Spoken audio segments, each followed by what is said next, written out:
বয়স কতদিন?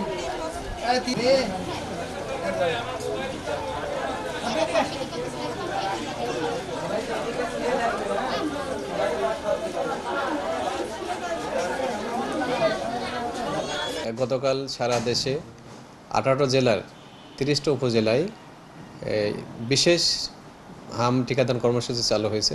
তার ভিতর যশোর সদর এবং পৌরসভা অন্যতম।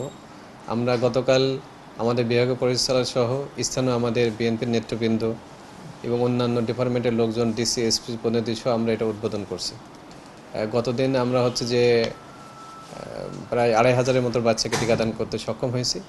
এই কর্মসূচি আগামী 18 তারিখ পর্যন্ত চলবে এবং আমাদের যত স্থায়ী টিকাদান কেন্দ্র আছে এবং অস্থায়ী টিকাদান কেন্দ্র সেখানে কর্মসূচি চলবে 6 মাস থেকে 5 বছর বয়স পর্যন্ত।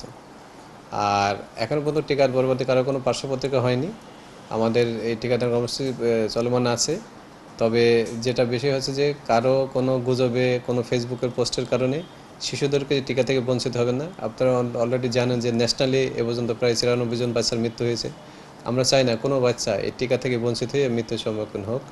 শুধু আতঙ্কিত না হয়ে ডাক্তারের পরামর্শক্রমে কোনো বাচ্চার জ্বর সহ চোখ লাল হওয়া, কাশি এবং গায়ে যদি লালচে দানা এগুলো ওঠে, অবশ্যই সাথে সাথে হাসপাতালে ডাক্তার পরামর্শ করবেন এবং আমাদেরকে ইনফর্ম করবেন। আমরা প্রত্যেকটা বাচ্চার রক্ত নিয়ে সেটা পরীক্ষার জন্য আইপিএসসি পাঠাবো।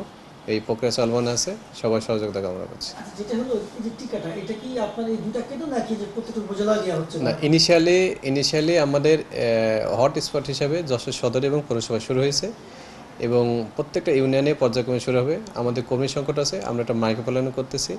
18 তারিখ পর্যন্ত মাইক্রোপ্ল্যান আজকে আমরা অনলাইনে ডাটাবেজে এন্ট্রি করা হবে এবং তারপরে থেকে আগামীকাল থেকে প্রায় প্রত্যেকটা ইউনিয়নে এই কার্যক্রম চলমান থাকবে।